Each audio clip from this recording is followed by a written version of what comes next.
I'm a Republican, but I don't think you punish children for something their parents did. And another piece of this that I don't hear very often, the reason we have all of this problem is because the federal government for decades did not enforce the law. They were lax in the immigration policy, so they share a lot of responsibility for why we have so many people who came across illegally, and the fact that it was easier to come illegally than it was to spend 15 years or so trying to get legal. So yeah, we need to fix it, and I supported the law when I was governor that would have allowed children who had been here their entire lives, we had educated them, they had lived in our communities, they spoke English, they were a part of our communities, to be able to go to college, get the scholarships that they earned, and not give them something special, but they earned them by academic achievement.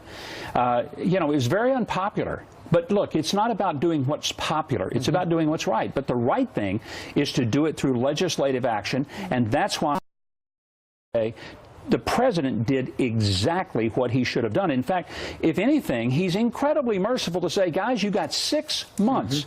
6 months. You've already had 8 months since the term started. So either do it, and I want to ask some of these Democrats, when you guys had both houses of Congress and the White House, if this was so important to you, why didn't you do it? But why you didn't? That's true. Well, Governor, but you seem such a nice guy. You know? But if you support this president, then you must have nasty ulterior motives. You either hate kids or you're a racist, especially if you watch the so-called mainstream media, the left-wing media. Yeah. We put together a little bit of a package of what the left has been saying about this, and we'll get you to react. Okay. Take a listen.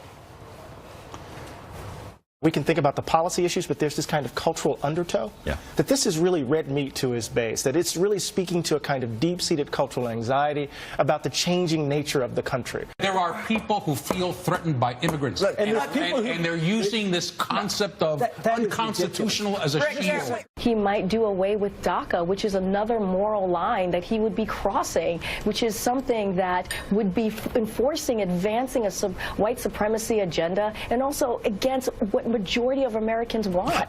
How dare you bring your constitutional shield to advance your white supremacist agenda? Well, what makes this even so disingenuous is, again, they don't point out that they had all the opportunities in the world, and they weren't so outraged about it at that time.